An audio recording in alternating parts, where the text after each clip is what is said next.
Bab 1826. Jasper dan Jeff tahu bahwa Dewi tidak suka ada orang di samping, maka mereka pun mundur ke ruang kerja kecil dengan patuh. Melalui interaksi selama beberapa waktu ini, mereka sudah lebih mempercayai Dewi.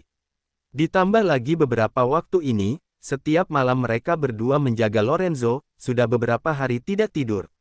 Sekarang mereka sangat lelah, baru berbaring sebentar di sofa, mereka sudah tertidur. Kedua orang itu tertidur dan terdengar suara dengkuran kecil. Dewi segera membuka matanya, lalu menyunggingkan senyum bangga. Setelah kedua orang itu tidur, barulah dia bangun dan berjalan ke sisi ranjang, lalu mengulurkan tangan untuk mengambil kalung di leher Lorenzo. Namun, kalung itu sangat kuat, tidak bisa ditarik. Dia juga tidak berani menggunakan tenaga. Jika besok ada bekas tanda di leher Lorenzo, orang lain pasti tahu bahwa dirinya yang melakukannya. Dewi menoleh dan melihat, kedua orang itu sudah tertidur, tidak ada pergerakan apapun. Dia pun buru-buru ke depan Lorenzo, lalu kedua tangannya mengambil kalung itu. Saat hendak mengambilnya, tiba-tiba Lorenzo membalikkan badan, secara tiba-tiba menekan Dewi di ranjang. Dewi membelalakkan mata dengan terkejut, lalu tanpa sadar mendorongnya. Namun, tubuh pria itu sangat kuat bagaikan tembok besi. Sebelah kakinya masih menekan tubuh Dewi, sama sekali tidak bisa mendorongnya. Dewi mencoba beberapa lama pun, tetap tidak bisa, maka dia pun berniat mengambil kalung itu dulu. Namun, pada saat ini, tiba-tiba Lorenzo membuka mata. Di tengah cahaya yang redup, dua mata yang bersinar bagaikan seekor hewan buas yang terbangun, sambil menatapnya dengan dingin.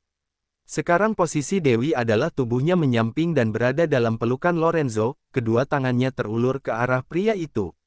Lalu, karena tegang dan panik, dia pun memajukan bibirnya. Gaya ini bukan seperti mau mencuri kalung, lebih mirip seperti memegang wajah Lorenzo dan bersiap diam-diam menciumnya. Melihat adegan ini, Jasper, yang terbangun karena terkejut, juga memiliki pemikiran yang sama. Wanita sialan, Lorenzo menendang Dewi. Tenaganya sangat kuat, membuat Dewi langsung terjatuh dari ranjang, ia memegang bokongnya dan berguling-guling kesakitan di karpet. Jasper terdiam beberapa detik, barulah pergi memapah Dewi, "Tabib Dewi, tidak apa-apa kan? Kamu bajingan." Dewi memegang pinggangnya, lalu berdiri dengan ekspresi kesakitan, "Untuk apa kamu menendangku?" Seret dia keluar. Lorenzo malas bicara omong kosong dan langsung memberi perintah, "Kelak dia harus menjauh dariku minimal 3 meter. Jasper tertegun sejenak, lalu hanya bisa menerima perintah, "Baik." Kemudian, dia memberikan gerakan tangan, "Silakan," kepada Dewi dengan hati-hati. Dewi memelototinya, lalu berbalik badan dan pergi dengan marah. Jasper mengikuti dari belakang, mengantarnya pergi. Setelah keluar dari kamar, Dewi masih menggosok-gosok bokongnya yang sakit, lalu memaki dengan marah, "Pria sialan, dia malah menendangku." Ini, Jasper menggosok hidungnya, lalu berkata dengan canggung, "Tuan sungguh bukan pria yang mudah didapatkan, walaupun kamu naik ke ranjangnya." "Tabib Dewi, kamu pupuskanlah niatmu itu." Dewi membelalakkan mata dengan tercengang, "Apa maksudnya naik ke ranjang?" "Aku." Dewi belum selesai bicara, Jasper sudah berbalik dan masuk ke kamar. Meninggalkan Dewi seorang diri di sana dengan perasaan frustrasi. Hatinya benar-benar berkecamuk. Dia mulai introspeksi diri, sebenarnya kesalahan apa yang dia lakukan sehingga membuat orang salah paham seperti ini. Sayangnya, dia tetap tidak mendapatkan kalung itu. Selain itu, Lorenzo masih memberikan perintah, harus menjauh darinya minimal 3 meter. Benar-benar memusingkan. Dewi kembali ke kamar dan berbaring di ranjang, dia merasa sangat pusing. Namun, dengan cepat dia langsung tertidur. Orang yang bersifat lurus sepertinya sama sekali tidak akan merisaukan hal semacam ini terlalu lama. Bagaimanapun juga, dia percaya bahwa pasti ada jalan untuk masalah ini. Sementara Lorenzo yang berada di kamar sebelah, dia sama sekali tidak bisa tidur. Dia tidak pernah bertemu dengan wanita yang begitu tidak tahu malu seperti itu, berulang kali mendekatinya dan bersikap tidak senonoh padanya. Pertama-tama, merebut ciuman pertamanya. Sekarang malah naik ke ranjangnya dan ingin tidur dengannya. Benar-benar tidak tahu malu. Bab 1827. Tuan, demam Anda sudah turun. Setelah penyakit Anda sudah sembuh sepenuhnya, kita pun bisa mengusirnya pergi. Jeff menghibur dengan hati-hati. Aku sudah menyuruh orang untuk menghubungi tabib senior itu, dia akan secepatnya kemari. Kelak dalam hal menusukkan jarum akupuntur dan memberikan obat, bisa minta tabib senior itu, sedangkan tabib Dewi cukup melihat dari samping. Jasper bergerak sangat cepat, dia sudah membuat pengaturan. Keluarlah. Lorenzo memasang ekspresi kesal, tapi, baru saja Jeff hendak bicara, Jasper sudah menghentikannya. Baiklah. Kalau begitu, kami mundur dulu. Kedua orang itu keluar dari kamar, lalu Jeff bertanya dengan suara rendah, ada apa denganmu? Kita pergi, meninggalkan Tuan seorang diri di kamar. Bagaimana jika demam lagi? Jika Tuan sungguh merasa tidak enak badan, dia akan memanggil kita. Jasper berkata, sekarang dia ingin menenangkan diri. Jangan mengganggunya. Baiklah. Jeff mengangguk, sekarang hal yang paling penting adalah menemukan gadis itu dulu. Asalkan menemukan gadis itu, Tuan akan kembali ke negara Emron. Benar, melalui kejadian hari ini, Pastorico tidak akan menyerah, mungkin saja dia akan segera beraksi. Lebih baik kita kembali secepatnya. Ya, sekarang aku akan pergi menyelidiki petunjuk tentang gadis itu. Baik. Saat Jeff bersiap pergi mengurus masalah, tiba-tiba ponselnya berdering, itu adalah panggilan telepon dari Robin. Kak Jeff, kami disergap oleh orang-orang Pastorico. Di mana? Aku segera datang. Jeff langsung membawa orang untuk pergi membantu. Jasper mengingatkannya, bawalah lebih banyak orang dan harus berhati-hati, jangan membocorkan lokasi kita. Aku tahu. Jeff bergegas pergi. Pada saat ini, ada badai hujan di luar. Jasper merasa sedikit tidak tenang, dia berharap Tuan bisa secepatnya meninggalkan negara Maple dan kembali ke negara Emron. Kalau tidak, tak akan bisa menghindari pertumpahan darah. Pada saat ini, Dewi tidur dengan sangat pulas, sama sekali tidak menyadari bahwa ponselnya terus bergetar. Brandon meneleponnya beberapa kali, tetapi dia tidak mendengarnya. Keesokan paginya, Dewi terbangun oleh suara ketukan pintu yang terdengar mendesak, Tabib Dewi, cepat bangun. Ada apa lagi? Dewi benar-benar kesal, beberapa hari ini dia benar-benar tidak pernah tidur nyenyak. Tabib Dewi, Pangeran Willy tertembak, sekarang kondisinya sangat kritis. Cepat Anda periksa. Pelayan wanita mendesak dengan panik. Dewi langsung tersadar, dia segera berguling turun dari ranjang, lalu bergegas berlari untuk membuka pintu tanpa memakai sandal. Apa yang terjadi? Kemarin malam Pangeran Willy menghadapi serangan dalam perjalanan ke bandara. Kak Jeff segera menolong mereka pada malam itu juga, tapi Pangeran tetap tertembak. Sambil berbicara, pelayan wanita itu sambil membawa Dewi ke kamar tamu.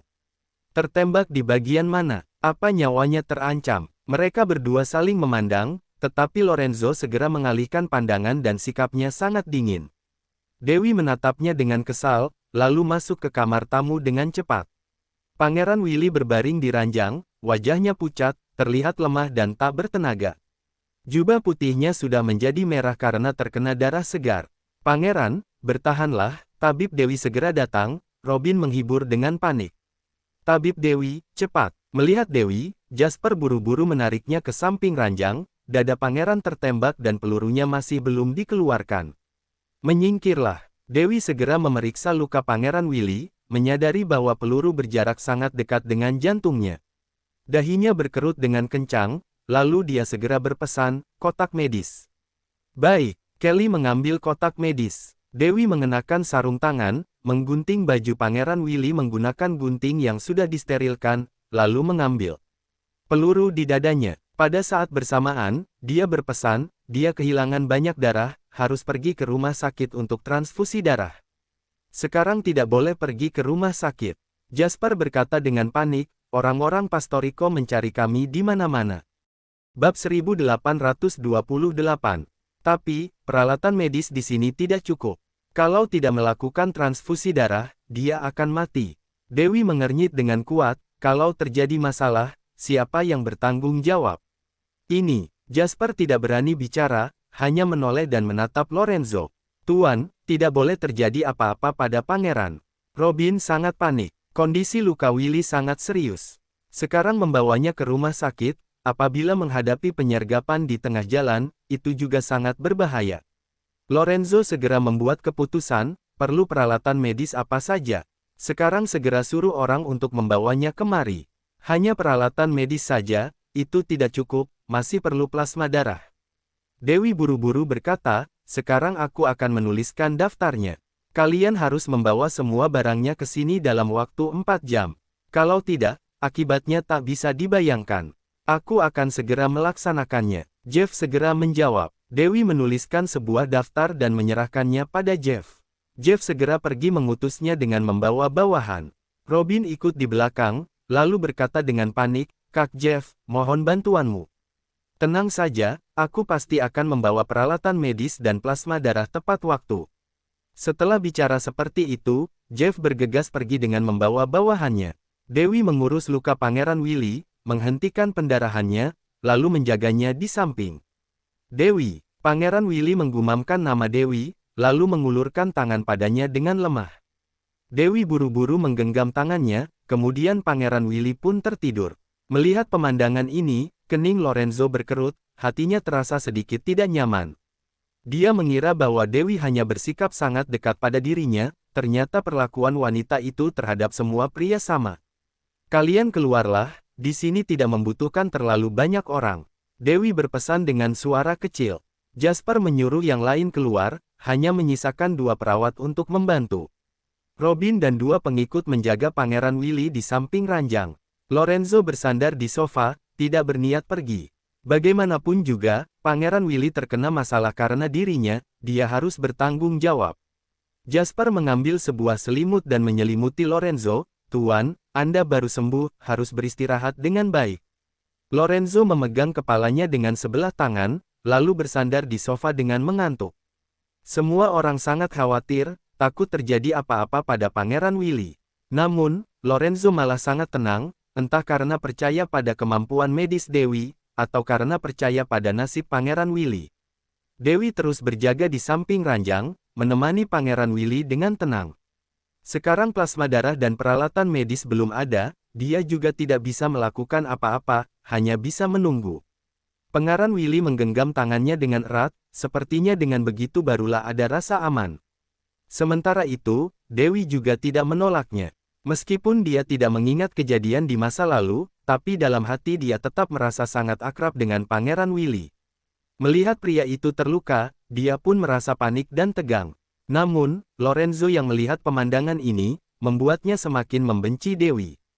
Kelihatannya wanita itu hanya mengharapkan pria tampan yang berkuasa, bukan mengharapkan dirinya. Terhadap wanita yang tidak setia dalam hal perasaan, sama sekali tidak masuk dalam pandangannya. Dia menggosok-gosok dengan ringan kalung salib emas hitam di lehernya, sambil memikirkan wiwi miliknya, tetap wiwi yang baik. Jeff melakukan tugas dengan sangat sempurna. Tidak sampai 4 jam, dia sudah membawa barang-barang itu, serta membawa seorang dokter bedah profesional dan beberapa tenaga medis yang terpercaya. Dewi segera melakukan pertolongan, yang lain pun keluar. Saat Lorenzo kembali ke kamar, Jeff melapor, Tuan, saya mendapatkan kabar bahwa setelah digigit oleh ular hijau, Pastorico mengalami koma. Sekarang bawahannya mencari kita kemana-mana. Selain itu, kekuatan yang mendukungnya juga bergerak, sekarang sudah melakukan penjagaan yang sangat ketat.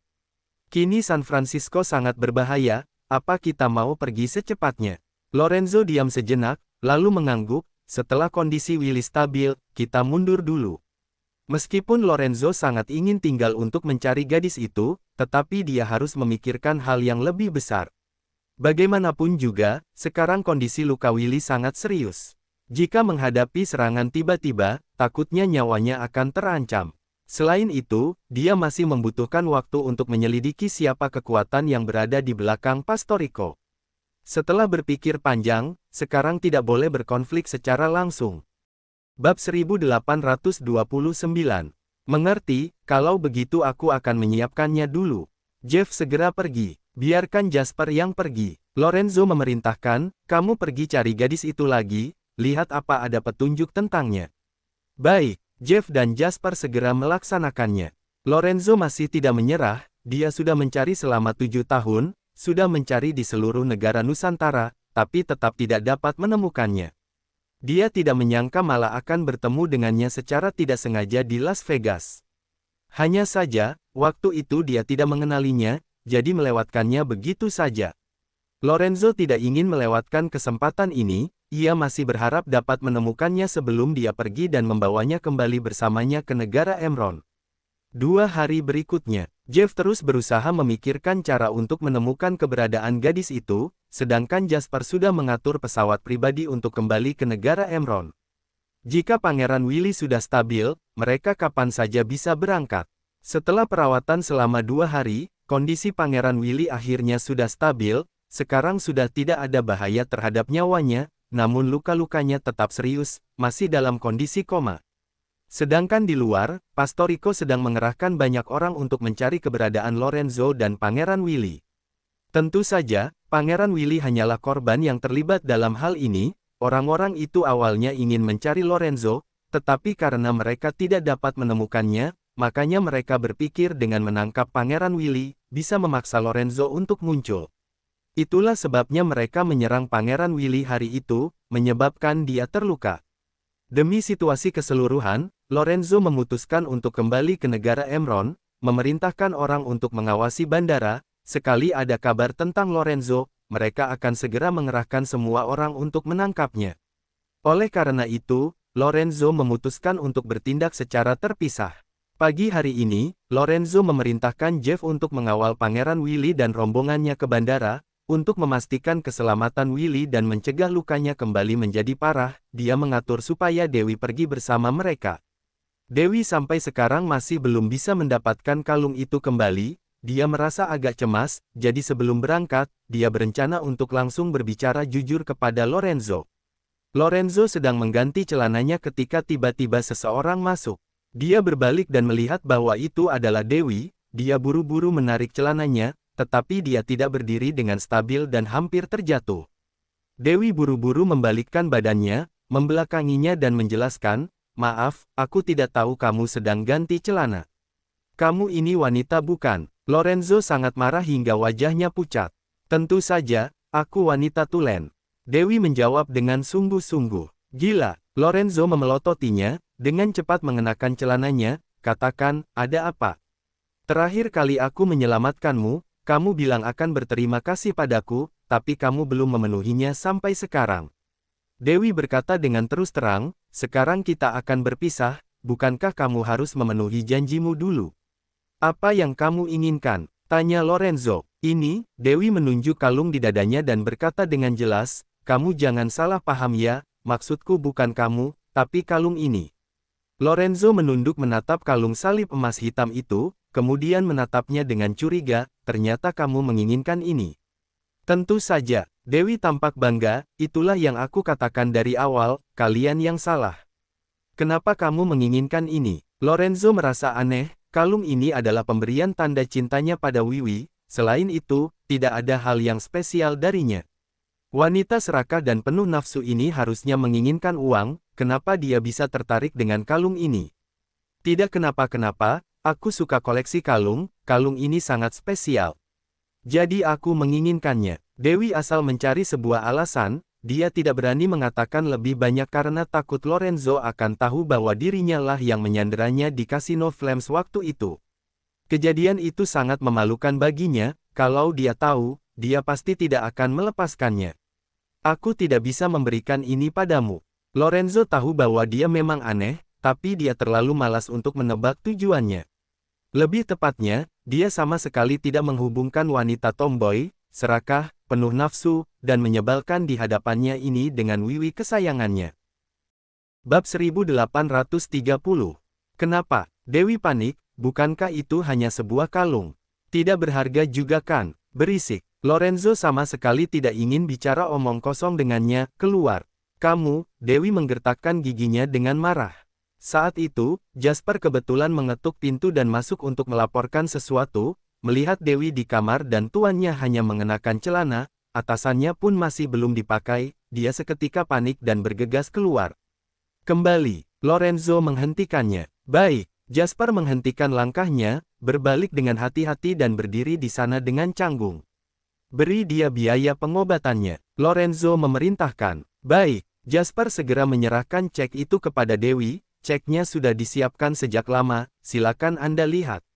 Dewi mengambil cek itu dan melihatnya, mau tidak mau tersenyum senang, dan bertanya, "Selain ini, di mana imbalan balas budi untuk penyelamatan nyawa. Dia masih memikirkan alasan apa yang bisa dia gunakan untuk mendapatkan kalung itu kembali. Jasper menatap Lorenzo. Budi penyelamat nyawa apa? Lorenzo berkata dengan marah, kalau bukan karena kamu, Willy tidak akan tertembak, keadaan tidak akan begitu serius seperti sekarang, beraninya kamu meminta imbalan. Apa maksudmu? Dewi bingung, kamu ingin menggunakan kejahatan untuk membalas kebaikan. Ular hijau kecil itu menggigit Pastorico, sekarang nyawanya sedang terancam, dan dia memiliki informasi penting di tangannya. Untuk menyelamatkannya, orang-orang mengerahkan seluruh tenaganya untuk menangkap Tuan dan Pangeran, Jasper menjelaskan. Ini salahku. Dewi tercengang, kalau aku tidak bertindak, bukannya kalian malah akan ditahan oleh Pastorico. Walaupun kalian sudah punya persiapan dari awal, tapi saat itu semua yang di sana itu orangnya. Untuk berurusan dengan orang-orang kecil itu, Tuan sama sekali tidak perlu mempedulikannya. Jasper berkata sambil tersenyum, sebenarnya, meskipun Anda tidak bertindak, kami masih yakin akan menang. Apa itu berarti aku bukannya membantu, tapi malah merepotkan? Dewi mengerti sekarang, kalau dia tidak bertindak, semuanya akan tetap berada di bawah kendali Lorenzo. Paling-paling dia akan memberikan peringatan pada Pastorico, dia tidak perlu bertindak terlalu kejam, malah bisa menahan kekuatan di balik Pastorico. Sekarang Pastorico digigit oleh ular hijau, kondisinya serius, masalahnya pun menjadi serius. Jasper tidak berani menyinggung Dewi, jadi dia hanya bisa berkata dengan sopan, bagaimanapun juga, Anda bermaksud baik untuk membantu. Bukan, Dewi tiba-tiba terpikirkan sebuah pertanyaan penting, kekuatan di balik Pastorico mengejar kalian dengan sekuat tenaga. Mereka mungkin ingin menemukan penawar untuk menyelamatkan Pastorico. Pada saat-saat penting, kalian tidak akan membuangku keluarkan. Kamu terlalu banyak berpikir. Lorenzo berkata dengan tidak senang, bahkan kalau kamu anjingku, aku juga tidak akan mengabaikannya. Baguslah. Dewi akhirnya menghela napas lega, selesai berkata demikian dia baru menyadari, kamu yang anjing. Bagaimanapun, pangeran terlibat karena tuan kami, jadi kami harus mengantarnya kembali ke Denmark dengan selamat dulu.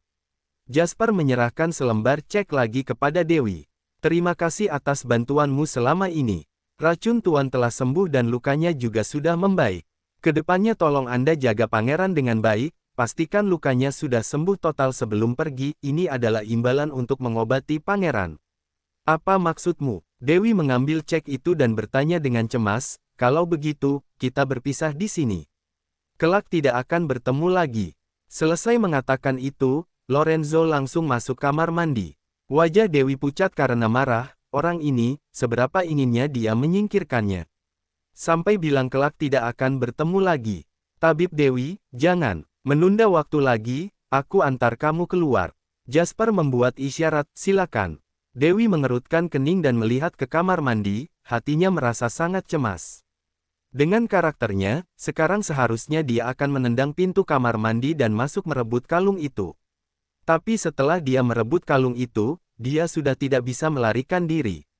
Terlebih lagi, orang-orang Pastorico sedang mencari mereka kemana-mana, takutnya dirinya juga sudah diincar, kalau dia pergi sendirian, mungkin akan sangat berbahaya. Lupakan saja, seseorang yang bijaksana tahu kapan harus mundur, kelak masih ada banyak waktu. チャンネル登録